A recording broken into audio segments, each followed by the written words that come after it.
Record 26. The world does exist. Rash, 41 degrees centigrade. Morning. Through the ceiling the sky is, as usual, firm, round, red-cheeked. I think I should have been less surprised had I found above some extraordinary quadrangular sun, or people clad in many-colored dresses made of the skins of animals, or opaque walls of stone. Then the world, our world, does exist still? Or is it only inertia? Is the generator already switched out while the armature is still roaring and revolving? Two more revolutions, or three, and at the fourth it will die away? Are you familiar with that strange state in which you wake up in the middle of the night, when you open your eyes into the darkness, and then suddenly feel you are lost in the dark? You quickly begin to feel around, seeking the journal of the United States. Quickly, quickly, I found this. The celebration of the Day of Unanimity, long awaited by all, took place yesterday. The same well-doer who so often has proved his unshakable wisdom was unanimously re-elected for the 48th time. The celebration was clouded by a little confusion, created by the enemies of happiness, who, by their action, naturally lost the right to be the bricks for the foundation of the renovated United States. It is clear to everyone that to take their votes into account would mean to consider, as part of a magnificent heroic symphony, the accidental cough of a sick person who happened to be in their concert hall. Oh, great sage! Is it really true that despite everything we are saved? What objection, indeed, can one find to this most crystalline syllogism? And further, on a few more lines, today at 12 o'clock, a joint meeting of the Administrative Bureau, Medical Bureau, and Bureau of Guardians will take place. An important state decree is to be expected momentarily. No, the walls still stand erect. Here they are, I can feel them, and that strange feeling of being lost somewhere, of not knowing where I am, that feeling is gone. I'm no longer surprised to see the sky blue and the sun round and all the numbers going to work as usual.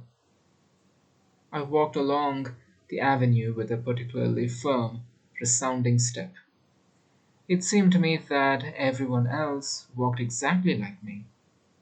But at the crossing, on turning the corner, I noticed people strangely shying away, going around the corner of a building sidewise, as if a pipe had burst in the wall, as if cold water was spurting like a fountain on the sidewalk, and it was impossible to cross it.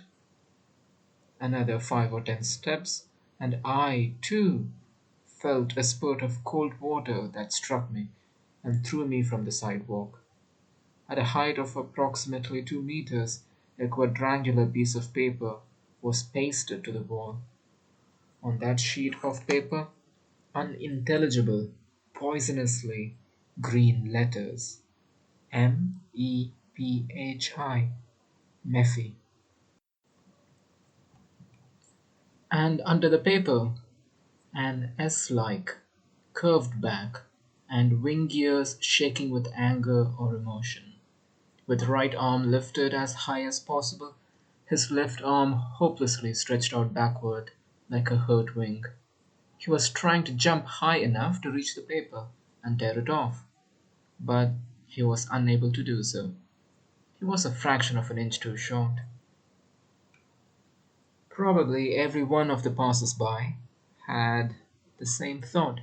If I go to help him, only one of the many, will he not think that I am guilty of something, and that I am therefore anxious to I must confess I had that thought, but remembering how many times he had proved my real guardian angel, and how often he had saved me, I stepped toward him, and with courage and warm assurance I stretched out my hand and tore off the sheet.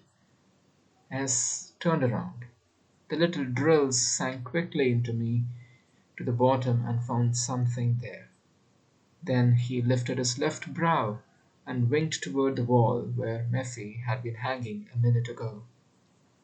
The tail of his little smile even twinkled with a certain pleasure, which greatly surprised me. But why should I be surprised? A doctor always prefers a temperature of 40 degrees centigrade and a rash to the slow, languid rise of the temperature during the incubation period of a disease. It enables him to determine the character of the disease. Today, Mephi broke out on the walls like a rash. I understood his smile. In the passage to the underground railway, under our feet, on the clean glass of the steps, again a white sheet, Mephi, and also on the walls of the tunnel, and on the benches, and on the mirror of the car, apparently pasted on in haste, as some were hanging on a slant. Everywhere, the same white, gruesome rash. I must confess that the exact meaning of that smile became clear to me only after many days, which were overfilled with the strangest and most unexpected events. The roaring of the wheels, distinct in the general silence, seemed to be the noise of infected streams of blood. Some number was inadvertently touched on the shoulder, and he startled so that a package of papers fell out of his hands. To my left, another number was reading a paper, his eyes fixed always on the same line. The paper perceptibly trembled in his hands. I felt that everywhere, in the wheels, in the hands, in the newspapers, even in the eyelashes. The pulse was becoming more and more rapid, and I thought it probable that today, when I-330 and I found ourselves there, the temperature would rise to 39 degrees, 40 degrees, perhaps 41 degrees, and at the docks, the same silence filled with the buzzing of an invisible propeller. The lathes were silent as if brooding. Only the cranes were moving, almost inaudibly, as if on tiptoe, gliding, bending over, picking up with their tentacles the lumps of frozen air, loading the tanks of the integral. We are already preparing the integral for a trial flight. Well, shall we have her up in a week? This was my question addressed to the second builder. His face is like porcelain, painted with sweet blue and tender little pink flowers, eyes and lips. But today those little flowers looked faded and washed out. We were counting aloud when suddenly I broke off in the midst of a word and stopped, my mouth wide open. Above the cupola, above the blue lump lifted by the crane, there was a scarcely noticeable small white square. I felt my whole body trembling, perhaps with laughter. Yes, I myself heard my own laughter. Did you ever hear your own laughter? No, listen, I said. Imagine you are in an ancient airplane. The altimeter shows 5,000 meters. A wing breaks. You are dashing down like, and on the way you calculate tomorrow from 12 to 2, from 2 to 6, and dinner at 5. Would it not be absurd? The little blue flowers began to move and bulge out. What if I were made of glass and he could have seen what was going on within me at that moment? If he knew that some 3 or 4 hours later